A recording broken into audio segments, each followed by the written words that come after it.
शशिधर की उड़ान हेलीबस। लक्षद्वीप नाम का एक गांव समुंदर से घिरा एक छोटा सा राज्य था। लक्षद्वीप में शशिधर नाम का एक लड़का रहता है। वो लक्षद्वीप में बस चलाता है और हमेशा कुछ न कुछ प्रयोग करता रहता है। उसके माँ बाप उसकी इस आदत से बड़े परेशान रहते हैं और शशिधर को समझाते रहते हैं। अरे बेटा शशिधर, तुम कब समझोगे? यूं बस चलाकर क्या मिलेगा बेटा?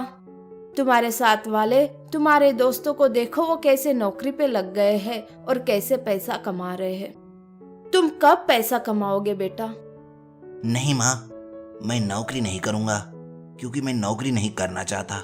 मुझे तो गांव के लोगों की भलाई के लिए कुछ करना है और नाम कमाना है। पहले ही गांव में पुराना पुल है, सरकार भी नया पुल कब बनाएगी पता नहीं। ऐसे में हमें ही अपने गांव के बारे में सोचना होगा ना। समझाते समझाते शशिधर के माँ बाप थक जाते हैं, लेकिन शशिधर नहीं सुनता। एक दिन शशिधर अपने पिताजी को कुछ रुपए मांगता है। पिताजी, मुझे कुछ रुपए चाहिए थे। मेरे पास है लेकिन थोड़े कम है, इसलिए आपसे मांग रहा हूँ। तुझे किस लिए रुपए चाहिए मुझे सब पता है। तुम्हारे फालतू प्रयोगों के लिए मेरे पास रुपए नहीं है, समझे तुम? नहीं नहीं पिताजी, मैं फालतू काम के लिए नहीं, एक जरूरी काम के लिए पैसे मांग रहा हूँ। इससे लोगों का भी कल्याण होगा। अरे पहले तुम खुद का कल्याण करो, बाद में लोगों का सोचना। मेरे पास रुपए नहीं है तुम्हारी फालतू काम के लिए। लाख समझाने पर भी शशिधर नहीं समझता और वो अपनी बस सर्विस देने के काम करता ही रहता है। वो दिन रात मेहनत करता है। तभी एक दिन गांव में कुछ सरकारी लोग लाउड स्पीकर में न्यूज अनाउंस करते हैं। सुनो सुनो गांव वालों, आपके गांव में एक बहुत ही खतरनाक तूफान आने वाला है, इसलिए सरकार ने आप लोगों को गांव जल्दी खाली करने के लिए कहा है। कृपया करके आप लोग गांव को छोड़कर उचित स्थान पर आश्रय ले लीजिए। अनाउंस करके वो लोग वहां से चले जाते हैं, लेकिन कुछ गांव के लोग हमेशा की तरह बातें करते हैं। अरे ये सब फालतू बातें हैं।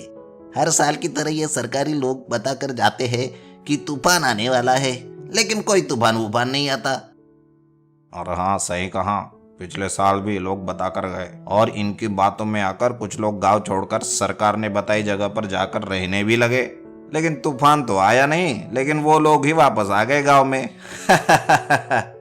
ये सुनकर शशिधर लोगों की बेवकूफी पर चिंतित होता है, लेकिन वो चुप नहीं बैठता। अपनी बस को लेकर वो गैराज में जाता है और एक खराब हेलीकॉप्टर का फैन एक बस के सामने और एक पीछे लगाता है और एक छोटा फैन बस के पीछे वाली कांच निकल कर लगा देता है।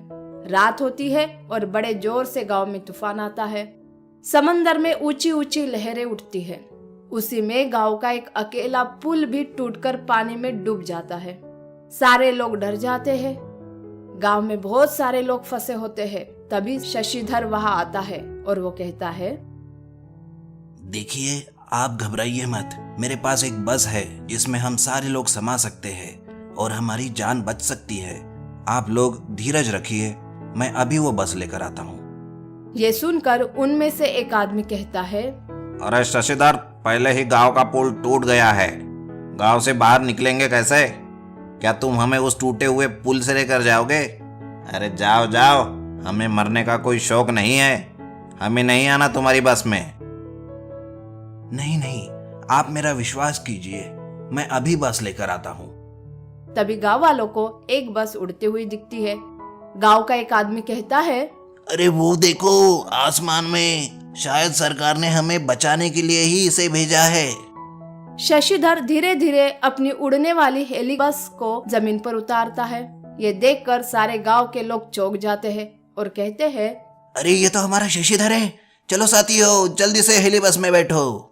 शशिधर जल्दी से गांव के लोगों को हेली बस में बिठाता है और उन्हें लेकर हेली बस से उड़कर समुंदर पार करवाता है और सुरक्षित जगह पर उतार देता है।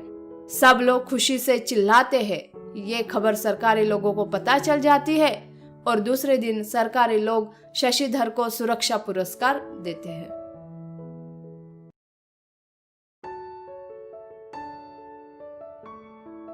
एक गांव में दो भाई रहते थे। एक का नाम राजेश और दूसरे का राकेश था। राजेश बड़ा था, समझ में भी और अनुभव में भी। राजेश गोलगप्पे की गाड़ी चलाता था और राकेश उसका हाथ बटाता था। राजेश के गोलगप्पे पूरे गांव में मशहूर थे। उसकी गाड़ी लगने का लोग इंतजार करते थे और जैसे ही उसके गोलगप्पे की गाड़ी आती थी, लोग गोलगप्पे खाने के लिए टूट पड़ते थे। एक दिन राकेश ने राजेश से कहा, राजेश भाई, आपके गोलगप्पे पूरे गांव में इतने मशहूर है, लोग खाने के लिए टूट पड़ते हैं, लेकिन कई सालों से आपने अपने गोलगप्पों की कीमत नहीं बढ़ाई। मुझे लगता है आपने गोलगप्पे की कीमत बढ़ानी चाहिए। नहीं नहीं राकेश, जितनी कीमत है उसमें हम दोनों भाई का अच्छा गुजर हो जाता है, फिर कीमत बढ़ाकर क्या करना है? लेकिन भाई, अच्छा मुनाफा मिलेगा। नहीं, अभी उसकी जरूरत ही नहीं है, मैं इस बारे में बाद में सोचूंगा। एक दिन राजेश की तबीयत खराब हो जाती है। अरे सुनो राकेश, आज मेरी तबीयत कुछ खराब है। तुम एक काम करो, आज गोलगप्पे की गाड़ी तुम लेकर जाओ। ठीक है भैया, आप आज घर में आराम कीजिए, मैं सब संभाल लूंगा। राकेश गाड़ी लगाता है। ले लो, गर्मा गर्म गोलगप्पे ले लो। एक प्लेट मुझे देना गोलगप्पे। जी अभी देता हूँ। अरे राकेश, आज तो मेरा भैया नहीं आया, वो ठीक तो है क्या? जी नहीं, आज भैया की तबीयत जरा खराब है, इसलिए मैं ही आया हूँ। आदमी गोलगप्पे खाता है और जब पैसे देने की बात आती है तो जी 10 रुपए और दीजिए, आज से गोलगप्पे की कीमत बढ़ गई है। क्या? लेकिन आज तक नहीं बढ़ी और आज ही अचानक क्यों? जी सब बातें आपसे पूछकर करूँ क्या मैं? आखिर कब तक कम कीमत में बेचते रहेंगे हम? हमें मुनाफा भी तो देखना है अपना। ठीक है। ऐसे ही जो भी आता था, राकेश उन सब से ज्यादा पैसे लेता था। सारे लोग बातें करते करते जाते थे कीमत बढ़ाने के बारे में। राकेश घर जाता है, तब राजेश से पूछता है, बोलो राकेश, आज का दिन कैसा रहा? जी भैया, आज तो मैंने कमाल ही किया। मैंने गोलगप्पों की कीमत बढ़ा दी और सारे लोगों ने खाई भी। हाँ, वो बातें तो कर रहे थे कीमत बढ़ाने के बारे में, लेकिन हमारे गोलगप्पे है ही इतने अच्छे। राजेश गुस्सा हो जाता है और राकेश से बोलता है, अरे राकेश, मैंने तुम्हें कितने बार समझाया है ऐसा मत करो, लेकिन तुम मेरी बात सुनते नहीं है। कल जो गोलगप्पे बेचोगे उसे पुरानी कीमत भी बेचना है, समझ गए? ठीक है भैया, समझ गया। लेकिन राकेश मन ही मन में गुस्से से लाल हो जाता है और उस रात को जो सामान गोलगप्पों के लिए बनाना रहता है, उसे वो खराब क्वालिटी की चीजों से बनाता है ताकि कम लागत में ज्यादा मुनाफा मिले। फिर दूसरे दिन, अरे राकेश, ये गोलगप्पे कुछ खास नहीं है, हमेशा की तरह इसका स्वाद भी नहीं है। क्या बात कर रहे हैं आप? ये तो वैसे ही है जैसे मैं रोज बनाता हूँ, शायद आपके मुंह में ही प्रॉब्लम आया है। अरे ये कैसे बात कर रहे हो राकेश? ये बोल के राकेश पुरानी कीमत के पैसे उस आदमी से लेता है और वो आदमी चला जाता है। तभी एक छोटी सी बच्ची अपनी माँ के साथ वहां से गुजरती रहती है और गोलगप्पे देखकर, माँ, मुझे गोलगप्पे खाने हैं। माँ, प्लीज माँ, मुझे गोलगप्पे खिलाओ ना। अच्छा, ठीक है। सुनो भैया, एक प्लेट गोलगप्पे देना मेरी गुड़िया रानी को। जी अभी देता हूँ। राकेश एक प्लेट गोलगप्पे देता है और खाने के बाद वो बच्ची और माँ वहां से चले जाते हैं। फिर दूसरे दिन उस बच्ची की माँ अपने पति के साथ गोलगप्पे की गाड़ी के पास आती है। सुनो जी गुड़िया के पापा, मैंने कल गुड़िया को यही से गोलगप्पे खिलाए थे। अच्छा, तो तुम हो? अरे तुम्हें तो मैं अच्छी तरह से जानता हूँ, तुम राजेश के भाई हो ना?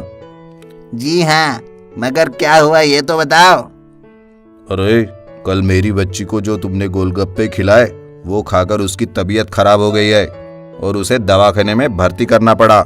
बताओ क्या खिलाया था उसे, नहीं तो मार मार के पुलिस के पास दे दूंगा। अरे भाई साहब, आप ये क्या बात कर रहे हैं? मैंने तो रोज की तरह ही गोलगप्पे बनाए थे, मैं और क्या खिला सकता हूँ? हाँ, लेकिन गोलगप्पे खाने के बाद उसकी तबीयत खराब हुई और दवाखाने में भर्ती करना पड़ा उसे। मतलब तुमने कुछ तो मिलाया था उसमें। अरे नहीं, मैंने कुछ नहीं मिलाया, मैंने कुछ भी नहीं किया। तो तुम ऐसे नहीं मानोगे। मैं अभी पुलिस को फोन करता हूँ। राकेश चुप हो जाता है और उस आदमी के पैर पड़ता है। बोलता है, मैं आगे से ऐसा नहीं करूँगा, मुझे माफ कर दीजिए। इस बात की खबर राजेश को भी लगती है और वो गाड़ी के पास आता है। क्या किया तुमने राकेश? तुझे मैंने कितने बार बोला, लालच मत कर। जितना है जैसा है उसमें ईमानदारी से मेहनत करेंगे, लेकिन तुम नहीं सुनते हो ना। मुझे माफ कर दो भैया, आगे से मैं ऐसा नहीं करूँगा, जो आप करेंगे वही करूँगा। फिर आगे से राकेश पूरा सुधर जाता है, अपने मन से लालच भी निकाल देता है और जो राजेश कहता है वही राकेश करता है। लालची बाइक वाला ऑटो। सहारनपुर नाम का एक गांव था। गांव में शशिकांत नाम का एक आदमी रहता था। शशिकांत के पास एक बाइक थी। वो बाइक पर लोगों को किराया लेकर ऑटो जैसे चलाता था। शशिकांत पैसे का भूखा आदमी था। वो बहुत लालची था। पैसे कमाने के लिए वो कुछ भी करता था। एक दिन वो बाजार जाकर खड़ा रहा और चिल्लाने लगा, चलो चलो जल्दी बैठो, चलो चलो चलो, सवारी रेडी है, चलो चलो। उसके बाइक पर उसके साथ 2 लोग बैठ गए, लेकिन वो फिर भी चिल्ला रहा था, चलो चलो चलो जल्दी बैठो, चलो चलो। ये सुनकर एक आदमी उससे पूछता है, अरे पूरी जगह तो हम तीनों बैठ गए, आप कहाँ बिठाओगे सवारी को?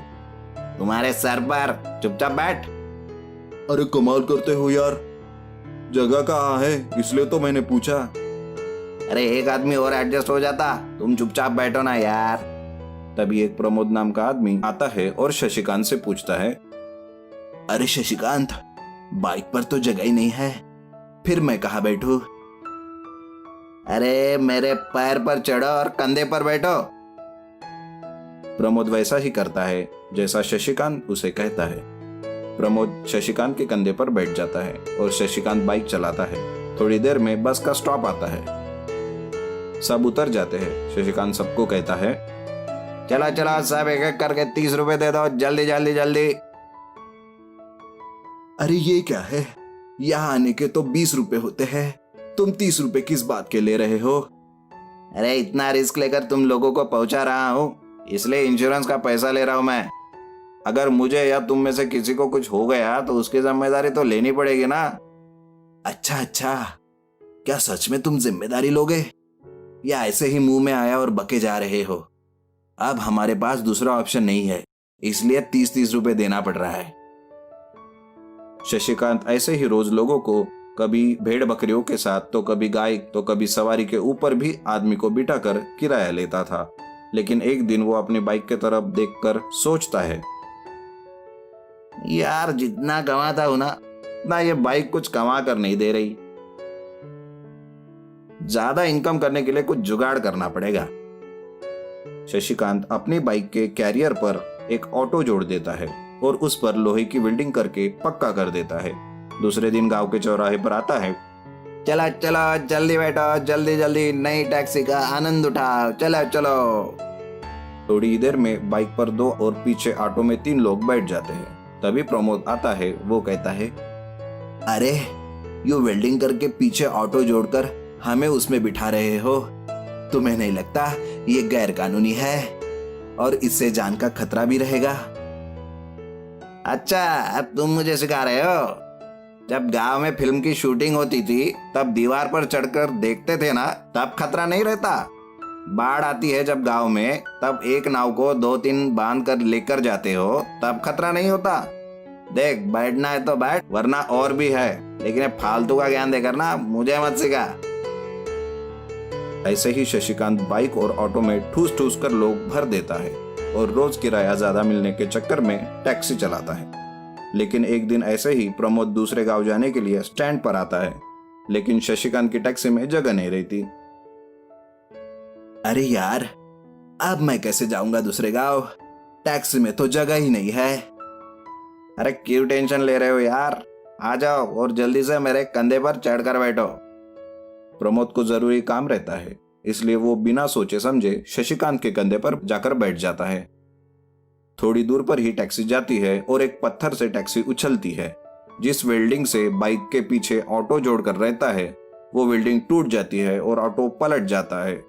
और इधर बाइक पर जो प्रमोद शशिकांत के कंधे पर बैठा रहता है वो भी धड़ाम से नीचे गिरता है और उसकी कमर टूट जाती है। सब लोग चिल्लाते हैं, हाय रे, अरे मर गया रे, मैं मर गया, मेरी कमर टूट गई रे। तभी एक आदमी शशिकांत को कहता है, अरे शशिकांत, हम तुम्हें 10-10 रुपए ज्यादा के देते थे जो तुम इंश्योरेंस के नाम पर लेते थे। अब देखो सब जख्मी हो गए, चलो हम सबको अस्पताल में भर्ती करो और सबका इलाज कराओ। शशिकांत सोचने लगता है और कहता है, अब देखो ऐसी बात है ना कि ये बोलकर वो सबको छोड़कर भागने लगता है और सारे लोग उसके पीछे भागते हैं, उसे पकड़ते हैं और उसकी खूब पिटाई करते हैं। एक गांव में किशोर नाम का एक आदमी और उसकी बीवी भाग्यश्री रहते थे। दोनों स्वभाव में बहुत अच्छे और समझदार थे। किशोर क्रांति के नाम के एक आदमी से कच्चे समोसे खरीदता था और भाग्यश्री उसे घर में तल के दोनों बाजार में समोसे बेचते थे और मिले हुए पैसों से अपना घर चलाते थे। अरे क्रांति, आज मुझे 50 समोसे देना। आज ज्यादा समोसे बेचकर देखूंगा कि बिकते हैं या नहीं। अच्छा किशोर, मुझे पता है 50 समोसे ऐसे ही बिक जाएगी। ऐसे ही क्रांति से कच्चे समोसे लेकर किशोर और भाग्यश्री समोसे बेचते बेचते उनकी छोटी सी दुकान बड़ी हो जाती है, जिसकी वजह से बहुत लोग किशोर की दुकान से समोसे खरीदने लगे और अब उनका व्यापार भी बड़ा हो गया।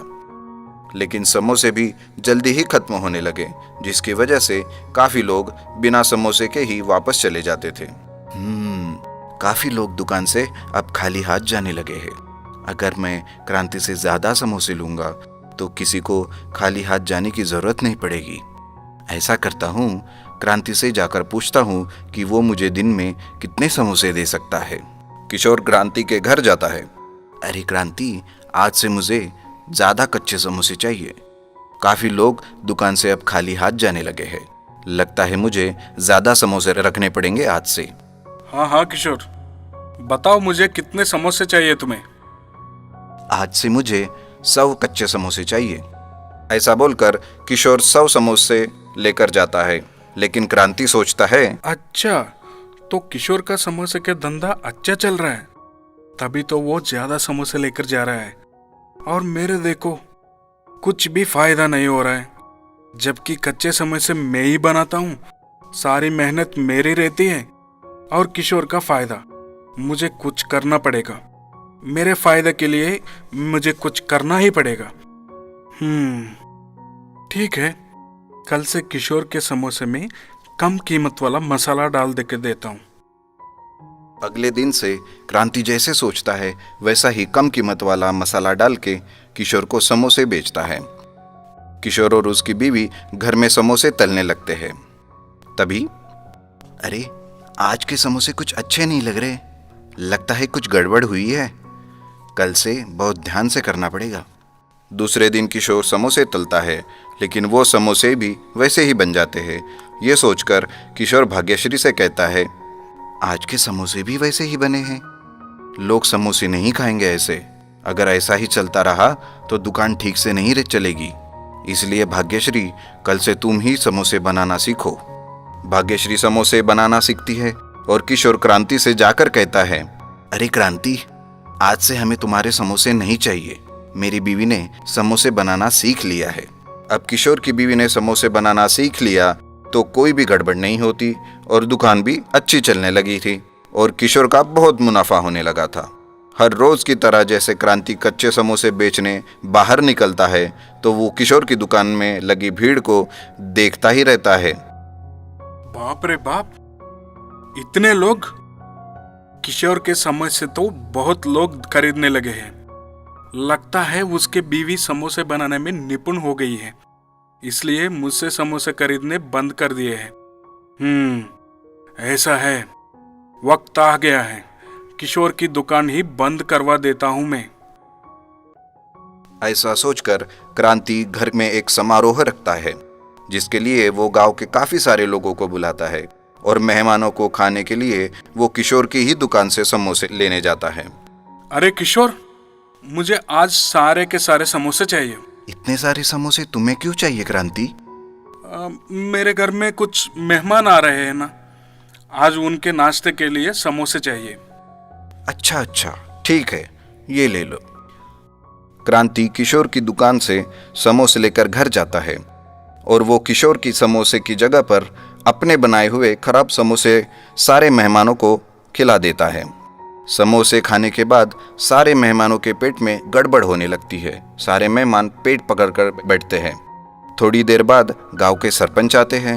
वो सारा नज़ारा देखते हैं और पूछते हैं, अरे ये क्या हुआ तुम सब लोगों को? ऐसे पेट पकड़कर क्यों बैठे हो? सरपंच जी, हमने यहाँ नाश्ते में समोसे खाए, तभी से हमारे पेट में दर्द होने लगा है। अरे क्रांति, ये समोसे में क्या मिलाया तुमने जो सारे लोगों के पेट में दुखने लगा है? मुझे नहीं पता सरपंच जी, ये समोसे तो मैं किशोर की दुकान से लाया हूँ। अरे सुनो, किशोर को बुलाकर यहाँ लेकर आओ। जैसा सरपंच कहते हैं वैसे ही दो सैनिक किशोर को पकड़ने के लिए उसके घर जाते हैं। ये देखकर किशोर की पत्नी भाग्यश्री भी उनके पीछे पीछे आ जाती है। क्या हुआ सरपंच जी, मुझसे कुछ गलती हुई है क्या? क्या तुमने आज क्रांति को समोसे बेचे? हाँ सरपंच जी, लेकिन हुआ क्या है? तुमने समोसे में क्या मिलाया है? जब से सारे लोगों ने समोसे खाए उनके पेट में दर्द होने लगा है। सारे के सारे लोग दर्द से तड़प रहे हैं। लेकिन मैंने तो रोज की तरह से ही समोसे बनाए हैं और काफी सारे लोगों ने खरीदे हैं, उन्हें तो कुछ नहीं हुआ। सरपंच किशोर को बंदी बनाने के लिए कहते हैं और सैनिक उसे लेकर जाते हैं। इधर किशोर की पत्नी सोचती रहती है कि ये किसने किया और कैसे किया। तभी क्रांति हंसते हुए अपने घर जाते रहता है। किशोर की पत्नी उसके पीछे पीछे क्रांति के घर चुपके से खिड़की से देखती है। क्रांति अपने बीवी को बताता है, अरे सुनो, आज मैंने किशोर के अच्छे से मजा चखाया। अब उसे समझ आएगा कि मुझसे पंगा लेने का मतलब क्या होता है। मैंने उसके सारे समोसे की जगह खराब समोसे मेहमानों को खिलाया और वो बेचारा मेरे जाल में फंस गया है। उसके समोसे तो वही पड़े पड़े सड़ रहे हैं। ये सारा नजारा देखकर किशोर की बीवी को बात समझ में आती है। वो जल्दी से सरपंच के पास जाती है। सरपंच जी, मुझे आपसे कुछ कहना है। कहो भाग्यश्री, क्या कहना चाहती हो? सरपंच जी, मैं अभी अभी क्रांति के घर से आ रही हूँ। मैंने क्रांति को उसके बीवी के साथ बात करते हुए सुना। देखा तो वो हमारे समोसे की जगह पर खराब समोसे उसने मेहमानों को खिलाए ताकि हमारी दुकान बंद हो जाए, और उसने हमारे समोसे वही अपने घर पर छुपा के रखे हैं। ऐसा है क्या? चलो मेरे साथ, अभी उसके घर चलकर देखते हैं कि माजरा क्या है। सरपंच और भाग्यश्री क्रांति के घर जाते हैं। सरपंच देखते हैं कि किशोर के बनाए समोसे वही कोने में छुपा कर रखते हैं। क्यों क्रांति, ज्यादा होशियार बनते हो? किशोर को फंसाना चाहते हो? सिपाहियों, पकड़ लो इसे और दे दो उसे पुलिस के पास। मुझे माफ कर दीजिए सरपंच जी।